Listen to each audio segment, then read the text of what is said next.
L'agriculture d'hier à aujourd'hui. Au 17e siècle, l'agriculture se faisait encore comme au Moyen Âge, avec très peu d'instruments et sur des surfaces très petites. Le blé était la culture principale à laquelle s'ajoutaient le maïs, les pois et divers légumes. Chacun possédait quelques vaches, moutons, porcs et au moins un bœuf pour travailler la terre. Le cheval fera son apparition quelques années plus tard, car on devait l'importer de France. Il s'agissait alors d'une agriculture de subsistance pour nourrir la famille et les rares surplus étaient échangés pour se procurer quelques biens essentiels comme des outils, des articles en métal, du sel ou du café. Les premiers colons à s'installer à Saint-Eugène dans les années 1830 n'étaient guère mieux outillés que ceux du début de la colonie, même si plus de 200 ans séparent les deux époques. Ils doivent défricher à la hache et à la scie leur lot boisé et le bois sera utilisé pour la construction de la maison. Le bœuf et le cheval sont utilisés pour la culture des champs.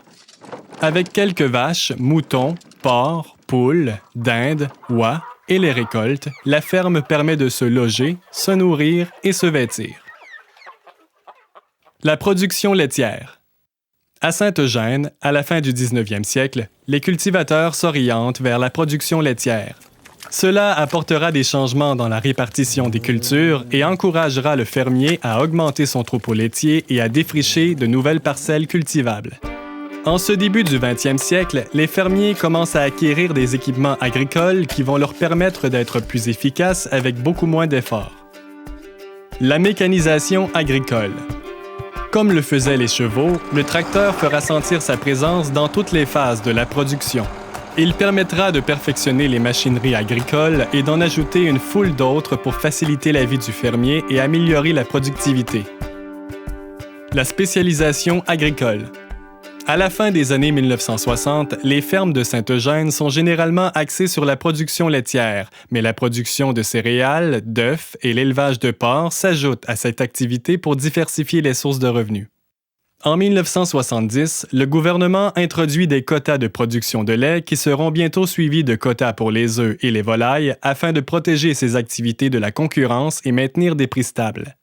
Rapidement, les producteurs vont éliminer leurs activités secondaires et se limiter à une ou deux productions à plus grande échelle. Plusieurs producteurs se tournent vers l'élevage de porcs. Comme il faut bien nourrir ces millions de porcs et se débarrasser de tout le purin qui en résulte, la culture du maïs et du soya envahit les champs et redonne vie aux terres non cultivées qui suscitent maintenant la convoitise. Ces deux céréales détrônent rapidement l'avoine qui perd le premier rang qu'elle détenait depuis près d'un siècle. La génétique et l'alimentation enrichie, parfois médicamentée, font que les vaches donnent beaucoup plus de lait et que les porcs et les bovins engraissent plus rapidement.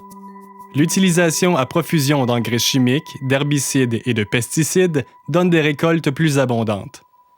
L'agriculture biologique. En réaction à la production intensive et à ses conséquences sur l'environnement et sur la qualité des aliments, une nouvelle sorte de pionnier prône le retour aux méthodes ancestrales en agriculture. Ces producteurs d'aliments certifiés biologiques refusent l'usage de pesticides et des herbicides et nourrissent leurs animaux sans additifs et leur offrent un meilleur traitement. Ils évitent totalement l'usage de semences génétiquement modifiées, les OGM. Le Comité de développement local de Saint-Eugène a contribué à sa façon à la promotion de cette agriculture en organisant un marché biologique de 1999 à 2008. La rentabilité d'une ferme de type familial ou même industriel dépend de plusieurs facteurs. La vente des animaux de boucherie ne rapporte pas toujours les revenus escomptés. Le prix des terres, du carburant, des équipements et des quotas montent en flèche et les changements climatiques, l'environnement et les tendances alimentaires sont d'autres facteurs qui influencent les entreprises agricoles d'aujourd'hui.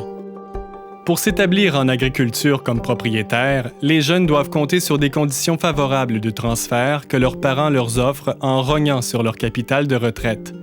On fait de plus en plus de place aux travailleurs agricoles salariés sans droit de propriété. Les agriculteurs sont des gestionnaires et des entrepreneurs de grosses entreprises de production.